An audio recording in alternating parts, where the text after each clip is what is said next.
Salut, j'espère que tu vas bien et que l'entraînement se passe bien en ce moment. Si tu es là, c'est que tu es sûrement sportif professionnel et que tu souhaites développer une nouvelle source de revenus à ta carrière.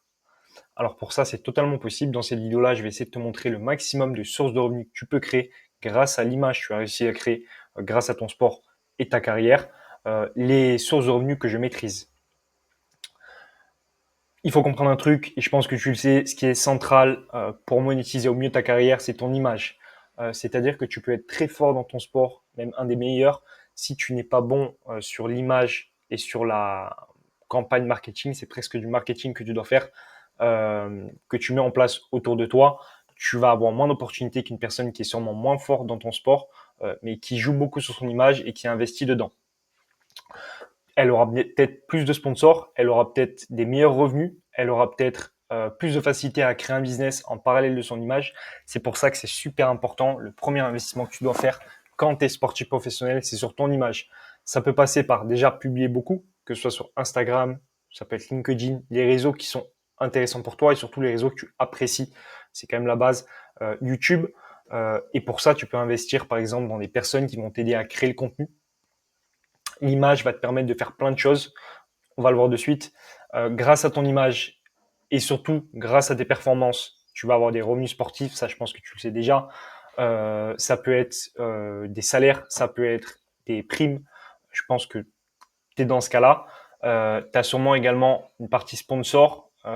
Donc là, c'est très très corrélé à l'image. Comme on expliquait tout à l'heure, je pense que tu as des gens qui sont moins forts que toi, mais qui ont une meilleure image, qui ont donc plus de possibilités avec les sponsors. Tu as également l'investissement. L'investissement, ça peut être dans l'immobilier, ça peut être dans plein de trucs. Si tu t'es ouvert un réseau à ce niveau-là, c'est très intéressant. À savoir que si tu génères des revenus moyens grâce à ton sport, moyens, j'entends entre 2 et 5 000 euros par mois, je te conseille pas du tout d'investir ton argent dans l'immobilier, par exemple, tout simplement parce que tu peux créer des sources de revenus qui vont te rapporter beaucoup plus. L'investissement immobilier, c'est très sécurisé, ça c'est clair et net. Par contre, faut savoir ce que tu veux entre de la sécurité à l'instant T ou de l'argent. Et la quatrième possibilité, que j'ai déjà créée pour des sportifs et sur laquelle je suis vraiment spécialisé, c'est la création de business grâce à ton image. Pourquoi créer un business grâce à son image? Tout simplement parce qu'il y a énormément de possibilités, enfin de chances de réussir. Euh, Si tu le fais bien, tu as même 100% de chances de réussir si tu as bien construit ton image.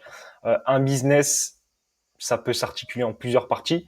Soit tu décides de créer un business dans ton sport, du coaching en ligne, de l'accompagnement, plein de trucs comme ça. Là, tu n'as quasiment aucun risque. Ou tu as d'autres personnes qui privilégient de créer par exemple un business de vêtements.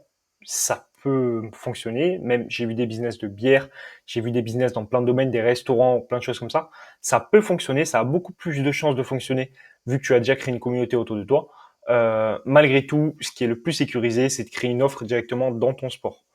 Un business personnel, ça a beaucoup d'avantages comparé au reste.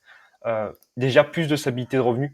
C'est-à-dire que si demain tu es blessé, je pense que le contrat, par exemple, que tu as avec l'équipe dans laquelle tu fonctionnes, ou si tu es combattant, peut-être que tu n'auras pas de combat à ce moment-là. Donc, tes revenus sont beaucoup plus instables dans tes performances sportives pures. Alors que si demain tu as créé une offre, les gens vont pas chercher spécialement à que tu sois à que ton niveau soit au top. Par contre, ils vont chercher ton expertise que tu as dans ce sport. Et l'expertise, que tu sois blessé ou pas, tu l'as. Donc, dans tous les cas, ça, c'est un gros plus. Moins d'impact sur ton image. C'est-à-dire que si demain, tu as un déclin au niveau de ton image, ce qui est souvent d'ailleurs corrélé avec ton niveau, soit tu vas partir en retraite, soit si tu es sur le déclin, tu vas peut-être d'ailleurs remonter, je te le souhaite, il y a moins d'impact si tu crées un business. Tout simplement parce que, surtout sur le long terme, si tu crées un vrai business qui fonctionne, qui aide les personnes ne seront plus spécialement attachées à ton niveau sportif, mais ils vont être attachés au business que tu as créé, au service que tu leur as proposé. Et c'est ça qui aide vraiment les gens. Donc c'est ça qui est important. Malgré tout, des pincettes, évidemment, si demain tu fais un gros pic et tu prends 300 000 abonnés en 2 jours, ton business risque d'exploser si tu fais les choses bien. Inversement, ça n'existe pas, mais si tu perds 300 000 abonnés en 2 jours, ça peut être un peu plus compliqué. Mais malgré tout, c'est beaucoup moins instable que ce que tu peux avoir dans le sponsoring, par exemple, où les marques sont là pour que tu vendes leurs produits grâce à ton image. Et si demain, ton image est moins belle à leurs yeux, peut-être qu'ils vont arrêter ce contrat-là. et la retraite. Alors ça, c'est très important. Je pense que tu y as déjà réfléchi sûrement. Ça dépend à quel stade tu es dans ta carrière. Mais ça, tout sportif passe par cette phase-là de retraite, plus ou moins tôt en fonction du sport.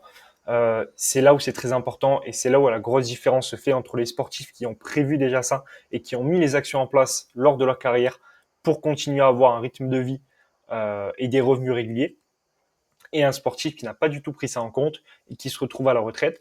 Alors, soit avec de l'argent dans le meilleur des cas, et c'est très bien, mais par contre peut-être un ennui parce que tu n'as rien à faire aujourd'hui instantanément après ta carrière, et c'est là où c'est important. Si tu prends bien en compte tout ça, tu vas te retrouver en fin de carrière avec un business qui tourne dans ton sport sûrement, donc un business plaisant pour toi et une continuité constante, tout simplement. Et c'est beaucoup plus simple de développer un business quand tu as ton pic de ta carrière pour qu'il continue même à ta retraite, que vouloir développer un business à partir du moment où tu tombes à la retraite. Parce que tu as peut-être moins de hype, tu as peut-être moins de personnes qui te suivent, tu as peut-être moins de possibilités de marketing, par exemple, d'interview ou quoi que ce soit. Donc, tu arrives moins à faire venir des gens sur tes réseaux. Donc, c'est très important de le faire le plus tôt possible et au mieux à ton pic de croissance. Bon courage pour les entraînements, ne lâche rien. À la prochaine. Ciao.